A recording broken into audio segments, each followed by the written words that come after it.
இருக்கு அப்படின்னு ஜாலியாவே பேசிட்டு உட்கார்ந்து இருக்கு காயத்ரி. வாழ்த்துக்கள்மா. ஆனா எனக்கு தெரிஞ்சு இன்னும் இந்த காலத்துக்கு வந்து அவ்வளவு சப்போர்ட்டா ஆள் வரலன்னு தான் நான் சொல்லுவேன். அந்த காலம் தான் இது வரைக்கும் பேசின 2 பேச்சாளர்கள்ல அந்த காலம் தான் ஸ்ட்ராங்கா இருக்கு. இப்ப அந்த காலத்திலேயே உண்மையா பிறந்த ஒரு அக்கா பேசணும். எனக்கு தெரிந்து ஒரு நல்ல பாட்டு நடுவில் பாடுவீங்கன்னு சொன்னாங்க, நல்ல பாடகர்னு சொன்னாங்க. அதனால பாடல் வரியெல்லாம் சேர்த்து அந்த காலத்தினுடைய பெருமையை மகிழ்ச்சியும் மனநிறைவும் தந்தது அந்த காலம் தான் பேசுறதுக்கு மரியாதைக்குரிய அந்த சகோதரி ஜெயசித்ரா அவர்கள் ஆசிரியர். ஒரு பலத்த கைதட்டல் பட்டுக்கோட்டை ஜெயசித்ரா அவர்களுக்கா. பொன்மகளே தேவியம்மா, பொற்பன காளியம்மா, ஆலங்குடி நாடியம்மா, அறந்தாங்கி வீர மகாளியம்மா. பொன்மகளே தேவியம்மா, பொற்பன காளியம்மா, ஆலங்குடி நாடியம்மா, அறந்தாங்கி வீர மகாளியம்மா. திருவப்பூரில் வாழ்பவளே முத்துமாரியம்மா, திருவேற்காட்டில் அமர்ந்தவளே கருமாரியம்மா. திருவப்பூரில் வாழ்பவளே முத்துமாரியம்மா, திருவேற்காட்டில் அமர்ந்தவளே கருமாரியம்மா. பொன்மகளே தேவியம்மா, பொற்பன காளியம்மா, ஆலங்குடி நாடியம்மா, அறந்தாங்கை வீரமகாளியம்மா. செருதூரில் குடிகொண்டே கேட்பவருக்கு கேட்கின்ற வரங்களை எல்லாம் வாரி வழங்கி கொண்டிருக்கின்ற எல்லாம் வல்ல எல்லையம்மனை வணங்கி பட்டிமன்ற மேடைகளை பண்பாட்டு மேடைகளாகவும் இலக்கிய களங்களாகவும் எங்களை எல்லாம் குடும்ப உறவுகளாகவும் ஒருங்கிணைக்கும் மா மனிதர். அவர் தொலைக்காட்சியில பேசும்போது கூட நகைச்சுவைக்காக கூட எவர் மனதையும் புண்படுத்தாமல் பேசக்கூடிய பண்பாளர். என் பெருமதிப்பிற்கும் பாசத்திற்கும் உரிய நடுவர் அவர்களே, என் அணியின் போர்ப்படை தளபதிகளே, இந்த காலம் என்று பொய்ய புழுக சொல்லி எப்படியாவது காசு வாங்கிட்டு போயிடுவோம் வந்து உட்கார்ந்து இருக்கின்ற எதிரணியை சேர்ந்தவர்களே, அந்த காலமா இந்த காலமான என்னன்னு தெரியாம அப்பாவியா மணங்குன்னு முடிச்சிட்டு இருக்கிற செருதூர் வாழ் ஆண்டோர்களே, சான்றோர்களே, பெண்களே, இளைஞர்களே, குழந்தைகளே, காவல்துறை அன்பர்களே, இந்நிகழ்ச்சியை காண வந்திருக்கக்கூடிய சுற்றுப்பகுதி வாழ் சொந்தங்களே, உங்கள் அத்துணை பேரையும் வணங்கி முழுமையான வணக்கம். இதுதான் மட்டும் தான் வணக்கம் சொல்றேன். கொடுமையையும் வறுமையையும் கூடையிலே வெட்டிவை, கொஞ்ச நெஞ்ச பயம் இருந்தால் மூளையிலே கட்டிவை, நெடுங்கவலை தீர்ந்ததென்று நெஞ்சில் எழுதி ஒட்டிவை, நெருஞ்சி காட்டை அடித்து அதில் நெல் விதையை கொட்டிவை என்ற பட்டுக்கோட்டை கல்யாண சுந்தரம் அவர்களின் வரிகளில் நின்று நடுவர்களே, அந்த காலம் அமைதியா இருந்துச்சு, நிம்மதியா இருந்துச்சு, சந்தோஷமா இருந்துச்சு. இப்படின்னு இந்த தலைவன் பேசினதோட எந்திரிச்சு ஓடி இருக்குன்னு பஸ்ஸை பிடிக்க யாரு மேல உட்கார்ந்து இருக்க சொன்னது? அந்த காலங்கிற வார்த்தையே அழகா இருக்கும், அதை கேட்டாலே அழகா இருக்கும். கல்யாணம் ஏற்பாடு பண்ணுவான், பொறுமையா மெதுவா பண்ணுவான். அந்த ஊர்ல மைக் செட்டு போட்டிருப்பாங்க, அங்க போட்ட மைக் செட்டு இங்க வரைக்கும் கேட்டுச்சு. நம்ம வீட்லயும் ஃபேன் இல்ல, டிவி இல்ல, அதனால பக்கத்து ஊர்ல போட்ட மைக் செட்டு கூட நம்ம ஊருக்கு கேட்டோம். இரவுக்கும் பகலுக்கும் இனி என்ன வேலை, இதயத்தில் விழுந்தது திருமண மாலை, உறவுக்கும் உரிமைக்கும் பிறந்தது வேலை, உலகம் நமக்கு இனி ஆனந்த மேடை, இருவர் என்பதே இல்லை இனி நாம் ஒருவர் என்பதே உண்மை. இது அப்போ அங்க படிச்சு இங்க கேட்டுச்சு. இப்ப பாடுறான், அவன் பாடுறான், அவனுக்கு காக்கா வளர்ப்பு வந்துச்சா, செத்துக்கிட்டு போறான்.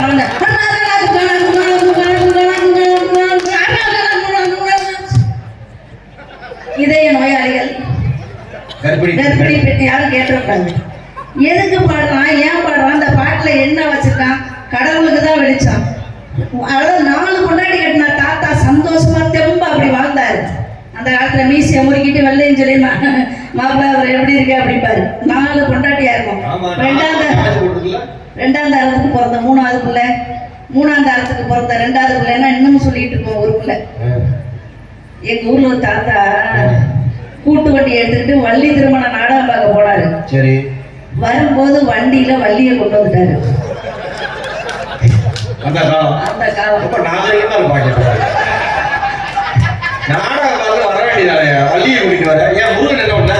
பொண்டாட்டியே வருத்தப்படலை, ஏன் அவளுக்கு கொந்தளிக்கிறிய அந்த கிழவு உங்க குடும்பம் எனக்கு தெரியாம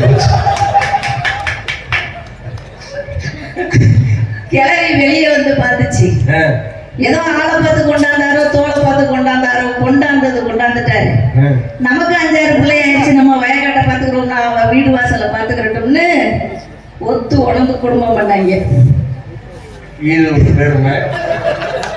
இதுக்கு ஆசிரியர் ஜெயசித்ரா பட்டுக்கோட்டையிலிருந்து வரணும். இப்போ ஒரே ஒரு கல்யாணம் தான் பண்றான். அந்த பொண்டாட்டியோட வாழ்றானு மட்டும் கேளுங்க. அடுத்த பொண்டாட்டி தாத்தா மாதிரி முயற்சி பண்ணா ஒத்துக்க மாட்டேங்கிறாங்க. இந்த ஒண்ணுக்கே ஆவிய கொடுக்க முடியாமதான் இது எல்லாம் மேடைக்கு மேடை தெரியுது.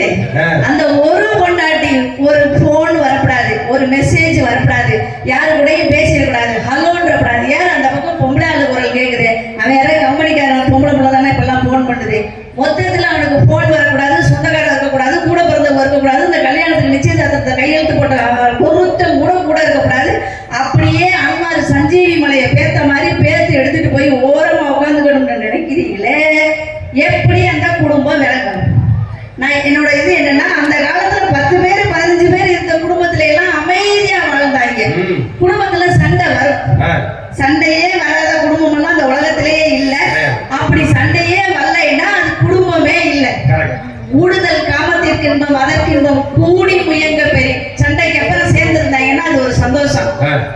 ஒரு காலத்துல சண்டை வந்துச்சுன்னா அந்த பிள்ளை என்ன செய்யும், அப்பாவுக்கு லெட்டர் எழுதும். அப்பா நல்லவர்னு சொல்லி கட்டி வச்சிரு, குடிச்சிட்டு வந்து ஆடுறாரு, சோத்தை குலைச்சதுக்காக மாமியா மண்டையிலேயே கூட்டுது அப்படின்னு இந்த பிள்ளை லெட்டர் எழுதி அப்பாவுக்கு போடும்.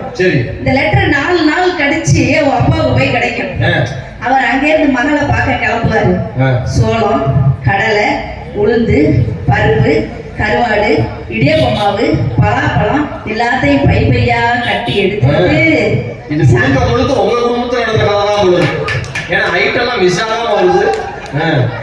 எல்லாத்தையும் கட்டி எடுத்துக்கிட்டு மகளை பார்க்க வருவாரு. மருமையன் தான் கதவை திறப்பாரு.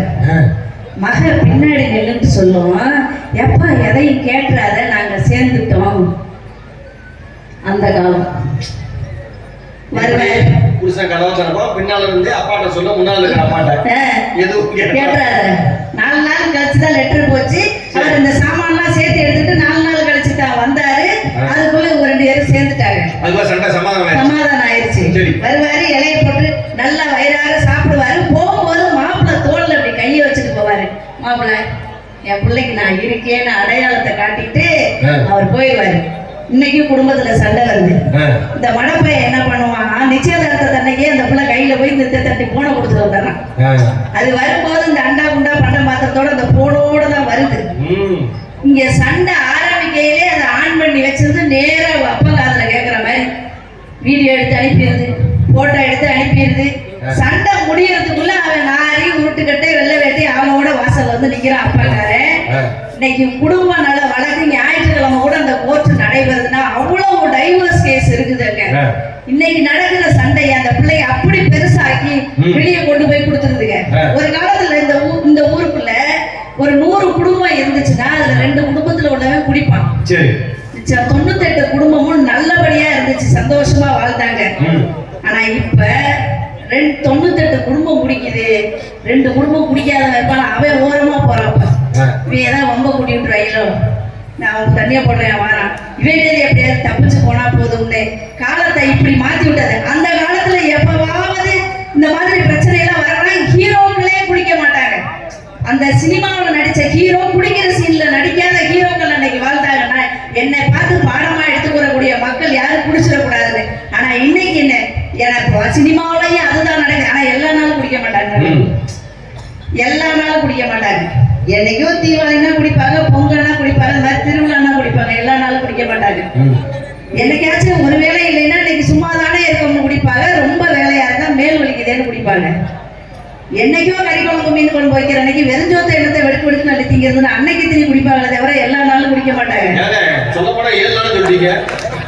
ஊருக்குள்ள சாவசத்தா குடிப்பாங்க, கருமாதி கண்டுபிடிக்கிறவங்க குடிப்பாங்க.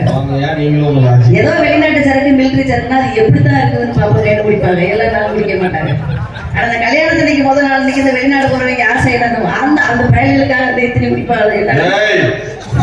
எல்லா ஊரையும் போயிட்டு இருக்கு பாத்தீங்க.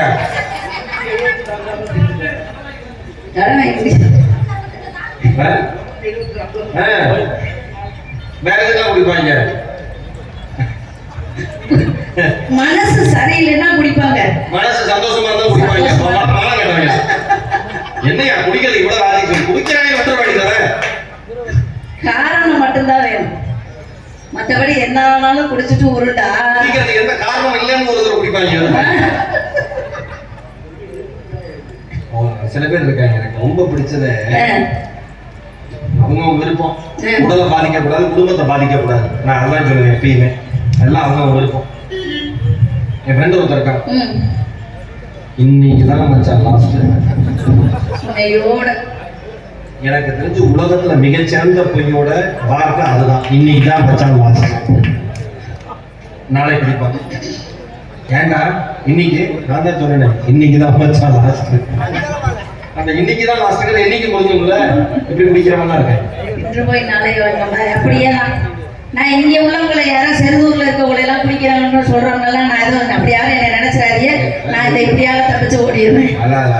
எல்லாம் மீனவ மக்கள், உடம்ப உழைக்கக்கூடிய மக்கள், கடலுக்குள்ள போய் மத்தவங்க நல்லா இருக்கணும்னு வாழக்கூடிய மக்கள். நீங்க வெள்ளி நிலாவே விளக்காய் எரியும் கடல் தான் எங்கள் வீடு, வெள்ளி நிலாவே விளக்காய் எரியும் கடல் தான் எங்கள் வீடு, முடிந்தால் முடியும் தொடர்ந்தால் தொடரும், இதுதான் எங்கள் வாழ்க்கை, இதுதான் எங்கள் வாழ்க்கை. தரைமேல் பிறக்க வைத்தாய் எங்களை தண்ணீரில் பிழைக்க வைத்தாய், கரைமேல் இருக்க வைத்தாய் பெண்களை கண்ணீரில் குளிக்க வைத்தாய், தரைமேல் பிறக்க வைத்தாய். அப்படி கடலுக்குள்ள போய் நீங்க சிரமப்படுறது, கரையில இருக்கிற மற்ற எல்லோரும் சந்தோஷமா வாழலாம். உங்களை எதிர்பார்த்து பல பேர் ஒரு நாள் நீங்க போகல, 45 நாள் கட்டு போடுறீங்க பத்தியெல்லாம், அன்னைக்கு நிஜமாவே அந்த நாட்கள் எல்லாம் நாங்க துன்பப்படுவோம். நீங்க அப்பதான் கொஞ்சம் அமைதியா கொஞ்சம் பொறுமையா இருக்கக்கூடிய காலமா இருக்கு. அந்த காலத்துல மனுஷனா மதிச்சு வாழ்ந்தான். இப்ப யாராவது ஒரு தாய் தகப்பனை தான் மதிக்கிறாங்களா, வயசானவங்களை தான் மதிக்கிறாங்களா? எங்க ஊருக்கு ஒரு வண்டி வரும், ஓட முடியாத சைக்கிள் வாங்குறோம், உட்கார முடியாத சேர் வாங்குறோம், படுக்க முடியாத கட்டில் வாங்குறோம், உடஞ்சு போன பீரோல் கூட வாங்குறோம், நஞ்சு போன ஓஸ் வாங்குறோம், பிஞ்சு போன ஒயர் கூட வாங்குறோம். அண்ணன் வாங்க அக்கா வாங்க, வழக்கமா வர வண்டி தான் வருது. கையை கட்டுங்க வண்டி நிற்கும். பழசு இருந்தா கொண்டாந்து போடுங்க, நெல் அவிக்க முடியாத அண்டா கூட வாங்குறோம், இத்து போன தகரம் கூட வாங்குறோம். வாங்கம்மா வாங்கம்மா வாங்கண்ணே வாங்கண்ணே, கையை காட்டுங்க வண்டி நிற்கும். பழசு இருந்தா கொண்டாந்து போடுங்க, ஒரு வண்டி வரும். பேசி காமிக்குதுமா அந்த அக்கா பழைய வயலுடைய கொண்டு போயிருக்கு பாரு. என்னக்கா எல்லா வியாபாரம் பார்த்துருக்கோம் போல இருக்கு. எங்க ஊர்ல ஒரு பையன் என்ன பண்ணிட்டா, அப்பத்தாவை தூக்கிட்டு கிளம்பிட்டான். பழசு வாங்க வண்டி வந்துருந்துச்சுங்க, தாத்தாக்காரர் பின்னாடியே ஓட்டாரு. அவளை தூக்கிட்டு எங்கடா போறேன், பழசு வாங்க வண்டி வந்துருக்கு, கொண்டே போடுற பேசாம வீட்டுக்குள்ள கொண்டே போடுறா, சொத்து பூரா அவ பேர்ல இருக்குது. இல்ல எங்க ஊர்ல ஆயாவை தூக்கிட்டு போயிட்டோம்னா அந்த ஐயா அப்படி சிரிக்கிறாரு. அப்பா ஒரு பிளான்ல இருக்காரு. என்னையா வெள்ளையும் சொல்லையுமே மீசையை முறுக்கிட்டு ஊருக்குள்ள தெரிஞ்ச சொத்து பூரா கிளவி பேர்ல எழுதி வச்சிருக்கேன். பேரன் கேட்கிறான், அவ கல்யாணம் பண்ணி வரும்போது ரெட்டோட சங்கிலி போட்டு வந்தாடா, அதை வச்சு ஒரு ஏக்கர் நிலம் வாங்கினேன். அவ மூக்குத்தியை விட்டு தான் இந்த பசுமாடு வாங்கினேன், அது ரெண்டையும் வச்சு தாண்டா அந்த ஊரையே வாங்கினேன். கொண்டு போய் உள்ள போடுறேன். அந்த குடும்பம் என்ன நிலைமையில இருந்துச்சு, எப்படி கூட்டி கூட்டி கூட்டி அந்த குடும்பத்தை நல்ல நிலைமைக்கு கொண்டு வந்தாங்க. ஒரு நேரத்துல 4 தட்டு ஒன்னா உட்காந்து சாப்பிட கூட இல்லாத வீடா இருக்கும், கூரை வீடா இருந்திருக்கும், ஒழுகுற வீடா இருந்திருக்கும். இன்னைக்கு நல்ல நிலைமைக்கு வந்திருப்போம். இப்படி உருவாக்குன நம்ம வீட்டோட பெரியவங்களை மதிக்க தெரியாத காலமா இருக்கே இந்த காலம். இந்த காலத்தை போய் நீங்க நல்ல காலம்னு எப்படி சொல்லுவீங்க? நடுவர்களே, இப்ப வீட்டுக்குள்ள ஒரு சனியில கொண்டாந்து உட்கார வச்சிருக்கோம் பத்தியில நம்ம ஹால்ல டிவி, அந்த டிவியால நம்ம நிம்மதியே போச்சு. அதுல வர்ற சீரியல் வந்ததுக்கு அப்புறம் தான் நாமளா தெரிஞ்சு நம்மளையே கூப்பிட்டுருக்காங்க. நீங்க எப்படி சொல்லலாம்? அதுல வர்ற விளம்பரம் கூட தள்ளி வாயில வைக்கிறான், உங்க வீட்டு கக்கூசுல இதை ஊத்தி கழுவுங்கிறான். அதுக்குள்ள உடைய கேமரா வைக்கிறான். அந்த உள்ள அந்த விளம்பரத்தை அப்படி தரக்குறைவா பேசணும். ஏன்னா நானும் நினைச்சிருக்கேன்.